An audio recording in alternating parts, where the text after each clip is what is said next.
Hello everybody, and welcome to the 5th video in the Mastering Swirls Free Motion Challenge Quilting Along video series. I'm Angela Walters from quiltingismytherapy.com, and we have been working through the swirl design, learning the ins and outs of how to use it in different areas of our quilts, how to create elegant looking designs. We've just been having a blast. If you haven't checked out the previous videos, be sure to do that. And in this 5th and last video of the series, we're going to touch on the swirl scroll design.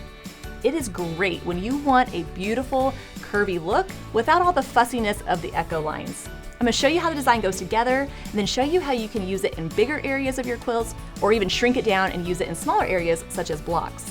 I'll show you how to quilt it on a sewing machine and a long arm, and give you practical suggestions on what to put around your beautiful swirl scroll. So let's get to it. And it's not too late to quilt along with me on the exclusive panel I designed just for this video series. So to learn more about this and the other exclusive products I put together, just click the link in the description box below. This design is quilted in 2 parts. We're going to go up one side and back down the other. To help keep your swirl scroll on the right path, you might find it helpful to mark a registration line down the middle of the area that you're wanting to quilt. I'm going to start by quilting an elongated swirl that has that nice hill and ends in the curl. This is the very same shape that we saw with the swirl chain. From this point, I'm going to echo my way back out of the swirl, but I'm going to stop before I run into that drawn line. So here we can see my elongated swirl, echoing back out, but I'm not going to come all the way back to the beginning like I have previously. That's the basic shape that we're going to be repeating, so let's do that a couple more times. Quilting that hill, ending in that swirl, and continuing on. Once I reach the end of my area, or I've determined that's how long I want that swirl scroll to be, I'm going to echo my way back out around and on towards the other side. Not only does that give my swirl scroll a nice end, it sets me up to work my way back down the other side. To quilt the other side, I'm going to create that same shape. It's just going to be flipped in the opposite direction. Where I have a hill right here is where I'll add my swirl. And where I have a swirl is where I'll add my little hill. So this is that same shape. I have my hill and my swirl just flipped around. I'm still going to echo my way out around that swirl, stopping before I hit that drawn line. And now that I've finished that one, I'm going to echo around and quilt my next swirl so that it fits right in this area right here. Quilting my swirl, echoing my way back out, but stopping short of the previously quilted line. What I'm trying to do is keep the spacing consistent throughout the swirls and the echo. That's what's going to give it that cool scroll-like effect. And I'm going to keep doing that, working my way down the design, echoing around, and quilting that swirl so that it fits within the other side. Continuing on until I reach my original starting point. And when I'm done, I have this beautiful scroll-like design that's created by quilting the same shape over and over again. Marking out this design beforehand will really help you get the hang of how it goes together. You can either mark the whole design or just mark one side and use it as a guide for the rest of the quilting. While it does take a second to kind of get the hang of the design flipping direction, once it clicks, it's going to look gorgeous on your quilts. This design not only looks great, it's super versatile. You can quilt it really large to add interest to a background area, or you can shrink it down and use it in other blocks. I really love using this design in wedge shapes like Dresden plate blocks or even improvisationally pieced quilts. To show you what that looks like, I've quickly marked out some wedges and I'm going to show you how to fill it in. I'm going to start from the bottom edge of my wedge and quilt my swirl scroll, quilting that curve and swirl, echoing back out and continuing on. Depending on the size of the block, you might not have enough room to end in a swirl, which is what happened here. All I'm going to do is continue my swirl, echo my way back out, and get back on track. Think of it like a mini swirl scroll.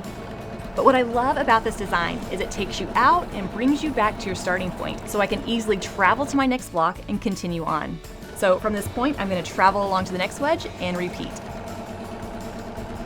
This makes this design not only stunning, but efficient to quilt. And as I fill in my wedges with this design, I can quilt them so that they all face the same direction, or I can alternate direction for a slightly different look. So for instance, if I want this one to face away from the first one, I'm going to start on the opposite side of that swirl scroll.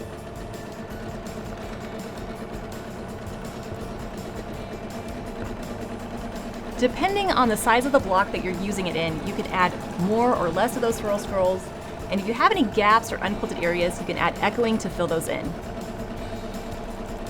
Now that we know how the swirl scroll goes together, let's see what it looks like to quilt it on a Longarm quilting machine. I tend to quilt the individual sections of the swirl scroll a little bit longer when quilting them on a Longarm as opposed to a sewing machine, but it doesn't affect the overall look at all.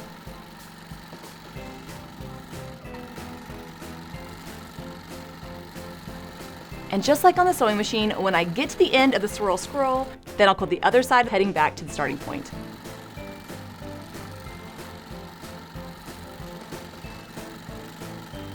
As I quilt, I'm making sure the two sides of this design aren't touching, and I'm trying to keep the spacing consistent throughout. On a Longarm, I'm also quilting these swirl scrolls horizontally, as opposed to on a sewing machine, where I prefer to quilt them vertically. It's really all about finding the way to quilt the design that fits your preferences. And I just love the look of this design when it's all finished. And just as we saw in the last video with the swirl chain design, what you put around the swirl scroll is as important as the design itself. We can use that filler quilting to highlight it or hide it, depending on how we feel about it. Echoing around the swirl scroll before adding more filler is a great way to separate it from the rest of the quilting and help it stand out, making it more of a wow factor. Or to help that swirl scroll blend in, you can add some more echo lines on the inside and use a filler design around it that's similar in size and density. Once you get the hang of this design, there are so many different ways you can use it, whether it's filling in wedge-shaped blocks, or as a way to add some interest to large background areas, or you can even incorporate it into motifs and other designs. The swirl scroll possibilities are endless. Well, now it's your turn. If you're quilting along with me on that custom panel I designed for the video series, go ahead and fill in the remaining areas of the quilt with the design. Try quilting a swirl scroll in the corners of your panel and then fill in around it with the filler of your choice, whether you want to highlight it with a dense filler or help it blend in with a filler that's similar in density. And as always, I put together some free downloadable quilting diagrams in a PDF tip sheet, so be sure to check that out.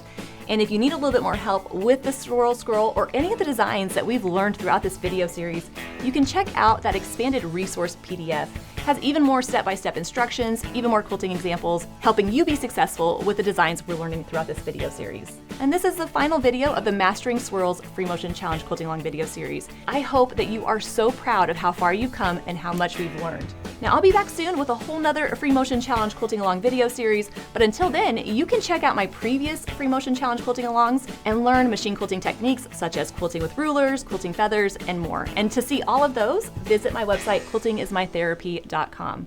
Until then, everybody, happy quilting.